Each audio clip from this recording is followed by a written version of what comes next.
Episode opening സീനിൽ ഇപ്പൊ Sengoku ആളാണെങ്കിൽ ബ്ലാക്ക് ബിയേർഡിനെയും കൂടെയുള്ള വില്ലന്മാരെയും കണ്ട് ഷോക്ക് ആവുകയാണ്. അവൻ ചോദിക്കും, സത്യം പറയ്, ഇമ്പിൾ ടൗണിന് അതിനെന്ത് സംഭവിച്ചു, മകലിനെവിടെ, ഇവരെങ്ങനെ പുറത്തു വന്നു എന്നിങ്ങനെ ഒരുപാട് ചോദ്യങ്ങൾ ചോദിക്കും. ഉടനെ ഷെരിയു അവനാണെങ്കിൽ സെൻഗോക്കുയെ നോക്കി ചിരിക്കും. നീ ചോദിക്കുന്ന ഉത്തരങ്ങൾക്ക് മറുപടി പറയാൻ തയ്യാറല്ല. ഇപ്പൊ ഞങ്ങൾ എല്ലാവരും ഒറ്റക്കെട്ടാണ്, ബ്ലാക്ക് ബിയേർഡിന്റെ ടീമാണെന്ന് പറഞ്ഞ് അങ്ങനെ കാഷ്വലായിട്ട് നിൽക്കും. ഉടനെ വേറൊരുത്തൻ ഗോക്കുവിനടുത്തേക്ക് ഓടി വന്ന് പറയും, നമ്മുടെ ഗേറ്റ് ഓഫ് ജസ്റ്റിസ് അത് ആരോ ഓപ്പൺ ചെയ്ത് ഒരു വലിയ കപ്പല് അകത്തേക്ക് വന്നു കഴിഞ്ഞു. അതാണെങ്കിൽ കേൾക്കുമ്പോൾ തന്നെ സെൻഗോക്കുവിന് പിടികിട്ടും ബ്ലാക്ക് ബിയേർഡിന്റെ കപ്പലിനെ കുറിച്ചാണ് അവൻ പറയുന്നതെന്ന്. സെൻഗോക്കു അങ്ങനെ ടേൺ ചെയ്ത് ബ്ലാക്ക് ബിയേർഡിനെ അവന്റെ ടീമിനെ നോക്കും. പക്ഷെ അവന് മനസ്സിലാവാത്ത ഒരേ ഒരു കാര്യം, ആ ഗേറ്റ് ഓഫ് ജസ്റ്റിസ് അതിന്റെ കൺട്രോള് എവിയുടെ കയ്യിലാണ്. അതെങ്ങനെ ഇവർക്ക് ഓപ്പറേറ്റ് ചെയ്യാൻ കഴിഞ്ഞു എന്ന് ചിന്തിച്ച് അവനങ്ങനെ കൺഫ്യൂസ്ഡ് ആയിട്ട് നിൽക്കും. മാത്രമല്ല ഓരോ തവണ ആ ഇമ്പിൾ ടൗണ് അത് ഓപ്പൺ ചെയ്യുന്ന സമയത്തും അവന് കറക്റ്റായിട്ട് ഇൻഫർമേഷൻ വരേണ്ടതാണ്. ഉടനെ ബ്ലാക്ക് ബിയേർഡിന്റെ ടീമിലുള്ള ഒരു പൈലറ്റ് പറയും, നീ കൂടുതലായിട്ടൊന്നും ആലോചിച്ച് തലമുണ്ടാക്കേണ്ട ആവശ്യമില്ല. നിങ്ങളുടെ നേവി കൺട്രോൾ റൂമിലുള്ള ഒരാളിനെ ഓൾറെഡി ഞങ്ങൾ മാനിപ്പുലേറ്റ് ചെയ്ത് കഴിഞ്ഞു. ഞങ്ങളുടെ ഇംഗിതത്തിനനുസരിച്ച് അവൻ കറക്റ്റായിട്ട് പ്രവർത്തിക്കും. ബ്ലാക്ക് ബിയേർഡ് ആണെങ്കിൽ തീർത്തു പറയും, ഇനി എനിക്ക് ആ 7 വാർലോഡ്സിന്റെ പോസ്റ്റ് ആവശ്യമില്ല. എന്റെ ലക്ഷ്യം വെറും കേവലം ഒരു നേവി ഓഫീസർ ആവുക എന്നതല്ല, പൈററ്റ് കിങ് ആയി മാറുക എന്നതാണ്. ആ 1 പീസ് ട്രഷർ അത് കണ്ടെത്തി ഗോൾഡ് റോജറിന് ശേഷം ഞാനായിരിക്കും എന്റെ ടീമുമായി ഈ കടലിൽ കിങ് ആയിട്ട് ജീവിക്കാൻ പോകുന്നത്. സെൻഗോക്കു ആണെങ്കിൽ അത് കേട്ട് പല്ലെറുമും. അതേസമയം വൈറ്റ് ബിയേർഡ്, എന്നെ കൊണ്ട് വയ്യ നിന്റെ ഈ കവല പ്രസംഗം അത് കേട്ട് നിൽക്കാന്ന് പറഞ്ഞ് കൈ ചുരുട്ടി വീണ്ടും എയറിൽ ആഞ്ഞടിക്കും. ഉടനെ വലിയൊരു ഫോഴ്സ് ക്രിയേറ്റ് ആയി ആ ഒരു ഭാഗം അങ്ങനെ ഇളകി മറിയാനായിട്ട് തുടങ്ങും. നേവിക്കാരെല്ലാവരും ഓരോ ഭാഗത്തേക്ക് തെറിച്ചു പോവും. ബ്ലാക്ക് ബിയേർഡിനും ടീമിനും കാര്യമായിട്ടൊന്നും സംഭവിക്കില്ല. ബ്ലാക്ക് ബിയേർഡിനാണെങ്കിൽ ആ അറ്റാക്ക് അത് കുറച്ച് ഇഷ്ടമാവും. ബ്ലാക്ക് ബിയേർഡ് ഇപ്പൊ വൈറ്റ് ബിയേർഡിന്റെ അടുത്തേക്ക് വരും. എന്തു പറ്റി പപ്പ, പപ്പയ്ക്കിപ്പോ എന്നോട് സ്നേഹമില്ലേ? അതിന് വൈറ്റ് ബിയേർഡ്, നീ ഒരൊറ്റ ഒരാളാണ് എന്റെ മക്കളില് ഞാൻ ഏറ്റവും കൂടുതൽ വെറുക്കുന്നത്.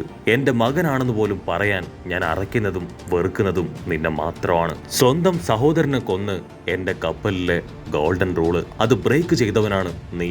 സോ നിന്നോട് എനിക്ക് പ്രതികാരം ചെയ്യണമെന്ന് പറഞ്ഞ് ആൾ അങ്ങനെ നിൽക്കും. മാർക്കോ ആണെങ്കിൽ അത് കണ്ട് വൈറ്റ് ബിയേർഡിനെ സപ്പോർട്ട് ചെയ്യാൻ മുൻപോട്ടേക്ക് വരും. അതുകൊണ്ട് വൈറ്റ് ബിയേർഡ് തീർത്തു പറയും, ആരും ഇവിടേക്ക് വരാൻ പാടില്ല. നിങ്ങളോട് ഓൾറെഡി ഞാൻ ഇവിടുന്ന് പോകാൻ പറഞ്ഞു. എല്ലാ പ്രശ്നങ്ങളും അത് ഞാൻ ഒറ്റയ്ക്ക് തന്നെ സോൾവ് ചെയ്യും.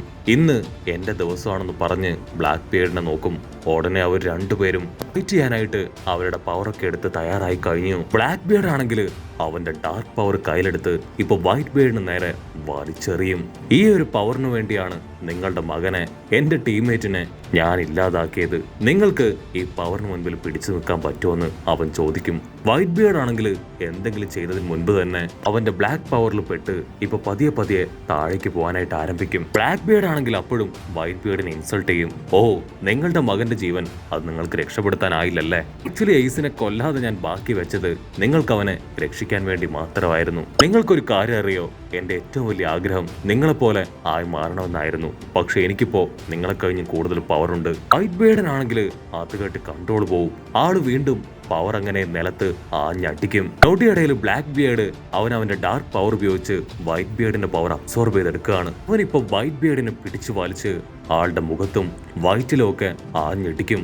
വൈറ്റ് ബിയേർഡ് ഏതൊക്കെ തവണ പവർ റിലീസ് ചെയ്യാൻ ശ്രമിക്കുന്നുണ്ടോ അവൻ ഞൊടിയിടയിൽ അവന്റെ പവർ വെച്ച് അത് അബ്സോർബ് ചെയ്തെടുക്കും. വൈറ്റ് ബിയേർഡ് ആണെങ്കിൽ ആളുടെ കയ്യിലെ സ്ക്വാഡ് വെച്ച് ഇപ്പൊ ബ്ലാക്ക് ബിയേർഡിനെ അടിച്ച് താഴെയിടും. അതിനുശേഷം അവന്റെ കഴുത്ത് ഞെരിച്ച് അങ്ങനെ കൊല്ലാൻ ഒരുങ്ങാണ്. Black beard on the spot white ബിയേർഡിനെ ഡാഡി എന്ന് വിളിച്ച് ആളോട് കെഞ്ചാനായിട്ട് തുടങ്ങും. ഞാൻ നിങ്ങളുടെ മകനല്ലേ, എന്നെ കൊല്ലാൻ നിങ്ങളെ കൊണ്ടാവോ? അടുത്ത നിമിഷം വൈറ്റ് ബിയേർഡ് അവന്റെ കഴുത്തിൽ നിന്ന് കൈയെടുക്കും. വൈറ്റ് ബിയേർഡിന്റെ ബോഡിയിൽ നിന്ന് ഇപ്പൊ ഒരുപാട് രക്തം പുറത്തേക്ക് പോയി കഴിഞ്ഞു. വൈറ്റ് ബിയേർഡ് വീണ്ടും തന്നെ അറ്റാക്ക് ചെയ്യാൻ വരാണെന്ന് മനസ്സിലാക്കിയ ബ്ലാക്ക് ബിയേർഡ് അവന്റെ ഗണ്ണെടുത്ത് ആറഞ്ചം പറഞ്ഞ് ഷൂട്ട് ചെയ്ത് അവന്റെ പുതിയ ടീംമേറ്റ്സിനോട് വൈറ്റ് ബിയേർഡിനെ അറ്റാക്ക് ചെയ്യാൻ പറയും. അടുത്ത നിമിഷം അവറ്റകളെല്ലാം ചേർന്ന് വൈറ്റ് ബിയേർഡിനെ തല്ലി തല്ലി കൊല്ലാണ്. ഒരു കൂട്ടം ആൾക്കാര് ഇപ്പൊ വൈറ്റ് ബിയേർഡിനെ അറ്റാക്ക് ചെയ്തിട്ടും ആളാണെങ്കിൽ പ്രത്യേകിച്ച് ഭാവവ്യത്യാസമൊന്നും ഇല്ലാതെ അങ്ങനെ നിൽക്കുകയാണ്. അവിടുന്ന് അങ്ങനെ ബ്ലാക്ക് ഔട്ട് ചെയ്ത ഇപ്പൊ ഗോൾഡ് റോജറുമായിട്ടുള്ള ചെറിയൊരു മൊമെന്റ് ആളിപ്പോ ആലോചിക്കുകയാണ്. റോജർ പറയും, എന്തായാലും അധികകാലം ഞാൻ ജീവിച്ചിരിക്കില്ല. അതിനു മുൻപ് തന്നെ എനിക്ക് ചില കാര്യങ്ങൾ ചെയ്തു തീർക്കാനും തുറന്നു പറയാനൊക്കെ ഉണ്ട്. ഉടനെ ഗോൾഡ് റോജർ ആണെങ്കിൽ ഇപ്പൊ നമ്മുടെ വൈറ്റ് ബിയേർഡിനോട് ചോദിക്കും, ഞാൻ എങ്ങനെയാണ് ആ റാഫ്റ്റിലേക്ക് പോയതെന്ന് നിനക്കറിയണോ? ഇനി വൈറ്റ് ബിയേർഡ് ആണെങ്കിൽ ഒരു കട്ട പുച്ചമൊക്കെ ഇട്ട് കയ്യിൽ കിട്ടിയ എന്തോ ഒരു ഡിഷ് അത് മടമട അടിച്ച് എനിക്കങ്ങ് കേൾക്കണ്ട, എനിക്ക് ആ സ്റ്റോറി ഒന്നും അറിയാൻ തീരെ താല്പര്യമില്ല. റോജർ ആണെങ്കിൽ ചെറുതായിട്ടൊന്ന് ചമ്മിപ്പോവും. ഉടനെ വിഷയം മാറ്റാനായിട്ട് ബിയേർഡിനോട് വീണ്ടും പറയും, നിനക്കൊരു കാര്യം അറിയോ, ഗവൺമെന്റ് ആൾക്കാർ എന്നെ ഇപ്പൊ വിളിക്കുന്നത് കോൾഡ് റോജർ എന്നാണ്. ആക്ച്വലി എന്റെ യഥാർത്ഥ പേര് കോൾഡ് ഡി റോജർ എന്നാണ്. അവന്റെ പേര് കേൾക്കുമ്പോ വൈറ്റ് ബിയേർഡിന് എന്തോ ഒരു കൺഫ്യൂഷൻ തോന്നും. കാരണം ഈ ഒരു ഡി അത് പല പേരിലും സ്പെസിഫൈ ചെയ്ത് പറയുന്നത് ആള് കേട്ടിട്ടുണ്ട്. ആളിപ്പോ ആ ഡിയെ കുറിച്ച് ചോദിക്കും. അതിന് കോൾഡി റോജർ പറയും, അതെന്താണെന്ന് നിനക്കറിയണോ, നിനക്കത് എന്താണെന്ന് അറിയണോ, അതൊരു വലിയ സ്റ്റോറിയാണെന്ന് പറഞ്ഞ് ആ സ്റ്റോറി പറയാൻ തുടങ്ങുമ്പോഴേക്കും അവിടുന്ന് അങ്ങനെ ബ്ലാക്ക് ഔട്ട് ചെയ്ത് ഇപ്പൊ പ്രസന്റ് കാണിക്കും. ടിവിക്കാരാണെങ്കിൽ ഇപ്പോഴും നിർത്താതെ വൈറ്റ് ബിയേർഡിനെ ഷൂട്ട് ചെയ്തുകൊണ്ടേയിരിക്കുകയാണ്. വൈറ്റ് ബിയേർഡിന്റെ ബോഡിയിലൂടെ ഇപ്പൊ ഒരുപാട് പുകയൊക്കെ പുറത്തേക്ക് പോകും. ജയിൽ വാർഡൻ ശരിയു അവൻ പറയും, ഇനി ഷൂട്ട് ചെയ്യേണ്ട ആവശ്യമില്ല, ആരെങ്കിലും ഒന്ന് ചെറുതായിട്ട് തൊട്ടാ മതി, വൈറ്റ് ബിയേർഡ് ആള് താഴേക്ക് വീണ് തവിട് പൊടി ആയിക്കോളും. അത് കേട്ട് ഇപ്പൊ വൈറ്റ് ബിയേർഡ് ചിരിക്കുകയാണ്. വൈറ്റ് ബിയേർഡിന്റെ അവസ്ഥ കണ്ട് അവനെ കളിയാക്കിയ അവരെല്ലാവരും ഷോക്കാവും. വൈറ്റ് ബിയേർഡ് പറയും, കോൾഡ് ഡി റോജറിന് പകരക്കാരനാവാൻ നിന്നെ കൊണ്ടാവില്ല എന്ന് പറഞ്ഞ് ഈസിന്റെ ചെയിനിലുണ്ടായിരുന്ന ഒരു ചെറിയ സ്റ്റോൺ അതെടുത്ത് കയ്യിൽ ചുരുട്ടി പിടിക്കും. ഇപ്പൊ ഈ ലോകത്ത് കോൾഡ് റോജറിന് പകരക്കാരനാവാൻ ഒരാളുണ്ട്. വർഷങ്ങൾ കഴിയുമ്പോൾ നിനക്കും സെൻഗോക്കുവിനും ഈ നേവിക്കാർക്കെല്ലാം മുൻപിൽ അവൻ വന്നു നിൽക്കും. അവൻ ഇവിടേക്ക് വന്ന് നിങ്ങൾ നേവിയുമായിട്ട് യുദ്ധം കുറിക്കും. മാത്രമല്ല അവൻ ആ ഒരു വൺ പീസ് ട്രഷർ കണ്ടെത്തും. വൈറ്റ് ബിയേർഡ് പറയുന്നത് മറ്റാരെയും കുറിച്ചല്ല, നമ്മുടെ കഥാനായകൻ ലൂഫിയെ കുറിച്ചാണ്. ഇവിടെ ജിംബൈ ആണെങ്കിൽ ലൂഫിയെ തൂക്കിയെടുത്ത് ഇപ്പോഴും കപ്പലിനെ ലക്ഷ്യമാക്കി ഓടിക്കൊണ്ടേയിരിക്കുകയാണ്. നിങ്ങൾക്ക് എല്ലാവർക്കും ഒരു കാര്യം അറിയോ, വൺ പീസ് ട്രഷർ അതൊരു സത്യമാണെന്ന് പറഞ്ഞ് വൈറ്റ് ബിയേർഡ് നിലവിളിക്കും. അത്രയും ധൈര്യമുള്ള സെൻഗോക്കു പോലും അത് കേട്ട് പേടിച്ച് വിറയ്ക്കാനായിട്ട് തുടങ്ങും. ഒരുപാട് പേര് അത് വെറും ഒരു കെട്ടുകഥയാണെന്ന് മാത്രമാണ് വിശ്വസിച്ചിരുന്നത്. വൈറ്റ് ബിയേർഡ് പറഞ്ഞ ആ ഒരു സത്യം അത് ലോകത്തുള്ള ജനങ്ങളെല്ലാവരും സ്നേഹിലൂടെ അറിയും. സെൻഗോക്കു ആണെങ്കിൽ വലിയൊരു ഞെട്ടലാണ്. കാരണം ഇത് പൈററ്റ്സിന് കൊടുക്കുന്ന വലിയൊരു വിശ്വാസവും ഹോപ്പുമാണ്. അപ്പൊ ഇനി ഒരുപാട് പൈററ്റ്സ് പുറത്തേക്ക് വരാനും ആ ഒരു ട്രഷറിന് വേണ്ടി കടലിലേക്ക് പോകാനും ചാൻസ് ഉണ്ട്. ഇവിടെ വൈറ്റ് ബിയേർഡ് അദ്ദേഹമാണെങ്കിൽ അവസാനമായിട്ട് അദ്ദേഹത്തിന്റെ മക്കളോട് മാപ്പ് പറയുകയാണ്. ആക്ച്വലി നമ്മുടെ വൈറ്റ് ബിയേർഡ് ആളൊന്നുമില്ലാതെ കടലിലേക്ക് വന്നതാണ്.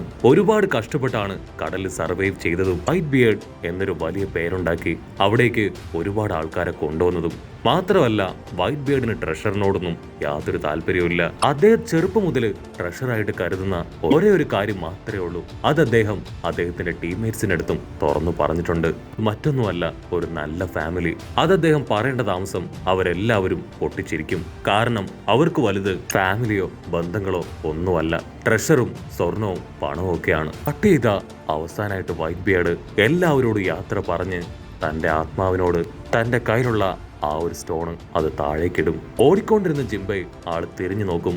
എല്ലാവർക്കും മനസ്സിലാവും വൈറ്റ് ബിയേർഡ് ആള് കൊല്ലപ്പെട്ടു. ഉടനെ ക്യാമറ അങ്ങനെ സൂം ചെയ്ത് ഇപ്പൊ വൈറ്റ് ബിയേർഡിന്റെ ബോഡിയിലുള്ള പരിക്കുകളെല്ലാം കാണിക്കും. ഒരുപാട് ആൾക്കാര് വൈറ്റ് ബിയേർഡിനെ ഇതിനോടകം തല്ലി കുറെ അധികം പരിക്കുകള്, സ്ക്രാച്ചുകള് അങ്ങനെ പലതും അദ്ദേഹത്തിന്റെ ബോഡിയിൽ ഉണ്ടാക്കി. കത്തികൊണ്ടേറ്റ മുറിവ് 262, ഗൺ ബുള്ളറ്റ്സ് അത് 165, കനോൺ അറ്റാക്കില് 44 പരിക്ക്. എന്നെ പോലെ വൈറ്റ് ബിയേർഡിനെ ഇഷ്ടമുള്ള കൂട്ടുകാര് തീർച്ചയായിട്ടും ഒരു ബ്ലാക്ക് കളർ ലവ് ഒന്ന് കമന്റ് ചെയ്യണേ. വൈറ്റ് ബിയേർഡിന്റെ പുറകിലുള്ള ആ ഒരു സിമ്പല് അത് കാണിക്കുന്നതോട് കൂടെ ഈ ഒരു എപ്പിസോഡും അവസാനിക്കുന്നു. എപ്പിസോഡ് ഇഷ്ടപ്പെടുകയാണെങ്കിൽ തീർച്ചയായിട്ടും ലൈക്ക് ചെയ്യാനും കമന്റ് ചെയ്യാനും ഷെയർ ചെയ്യാനും മറക്കല്ലേ. അടുത്തൊരു അടിപൊളി എപ്പിസോഡുമായിട്ട് കാണുന്നവരെ it's me with Mallu episode.